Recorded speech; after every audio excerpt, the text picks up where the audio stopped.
Bonjour à tous, donc aujourd'hui dans cette vidéo je vais vous parler en fait du décalage qu'il y a entre l'image que j'ai de moi-même et en fait mon physique tel qu'il est aujourd'hui, donc à 3 ans post-op.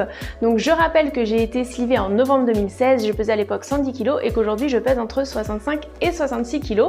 Je rappelle également que je ne suis pas professionnelle de santé et que je ne partage uniquement que mon parcours. Ça fait 3 ans maintenant que j'ai été opérée et il s'avère bien que j'ai toujours un décalage entre l'image que je pense avoir et finalement l'apparence que j'ai réellement. En fait, je m'explique. Quand j'ai commencé à perdre du poids, déjà j'ai commencé par, dans un premier temps, ressentir physiquement la perte de poids, c'est-à-dire que je me sentais moins lourde, je me sentais plus à l'aise dans les mouvements, dans les déplacements, etc. Mais lorsque je me regardais dans le miroir, en fait, je ne visualisais pas de perte ou d'amincissement. En fait, j'avais l'impression d'avoir toujours la même apparence. C'est qu'au bout des 20-25 kilos que j'ai commencé à réellement percevoir ma perte, c'est-à-dire lorsque je me regardais dans le miroir, je commençais à voir mon corps s'affiner. Donc déjà c'est pour vous rassurer parce que vous êtes nombreux à me dire que voilà, vous ne visualisez pas encore la perte, etc. Donc pour vous dire que moi aussi j'ai vécu ça et ça dure encore longtemps. Ensuite, donc bon, après à partir des 25 kilos de perdu, effectivement je le ressentais physiquement, plus je le voyais dans le miroir. Mais il s'avère que même aujourd'hui à 3 ans post-op, j'ai toujours ce décalage, c'est-à-dire que je me vois toujours plus ronde en fait que je le suis réellement et bien souvent même quand je prends le temps vraiment de me regarder dans la glace, je m'aperçois que l'image que j'ai de moi est erronée en fait, que quand je prends le temps vraiment de regarder mon corps, etc., je me rends compte qu'il est effectivement plus fin, plus mince que l'image que j'ai en tête. Ça m'arrive aussi d'avoir cette réflexion-là quand par exemple je vais être dehors et que je vais avoir le reflet de mon image dans une vitrine ou dans un miroir, etc. Je vais être surpris de l'image que j'ai de moi-même. En fait, je vais par exemple des fois me trouver mieux que ce que je pensais ou plus mince, etc. Et c'est là en fait que je me dis, à 3 ans en fait post-op, il y a toujours ce décalage. Alors je ne sais pas combien de temps ça va durer.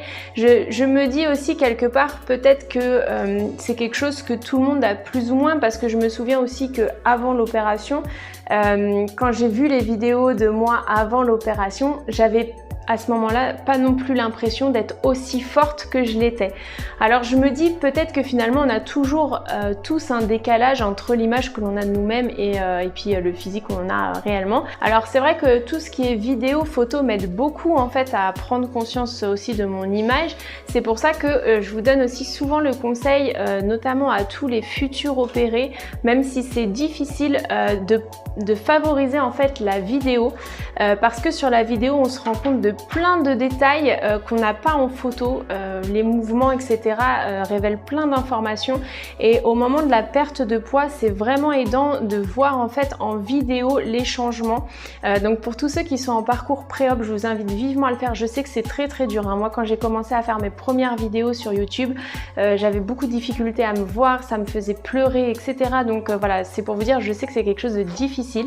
Bon après peut-être que pour d'autres hein, ça ne l'est pas, hein. Là c'est encore une fois propre à chacun, mais en tout cas moi je sais que j'avais beaucoup de mal. Mais en tout cas c'est ce qui m'a réellement aidé aussi dans la perte de poids, à mieux visualiser en fait l'apparence que j'ai réellement. Mais pour vous dire aussi que malgré toutes ces petites astuces, ça persiste, et que je pense que c'est aussi important de prendre le temps au quotidien de regarder un petit peu ces changements, de prendre le temps d'observer notre corps finalement pour réussir au mieux à se réapproprier son image finalement. Mais en tout cas voilà, pour vous faire une vidéo à ce sujet-là, en rassurer certains qui je sais qui sont un peu stressés aussi par rapport à tout ça, et puis vous dire que voilà, c'est des choses qui demandent beaucoup de temps, il y a énormément de changements en peu de temps.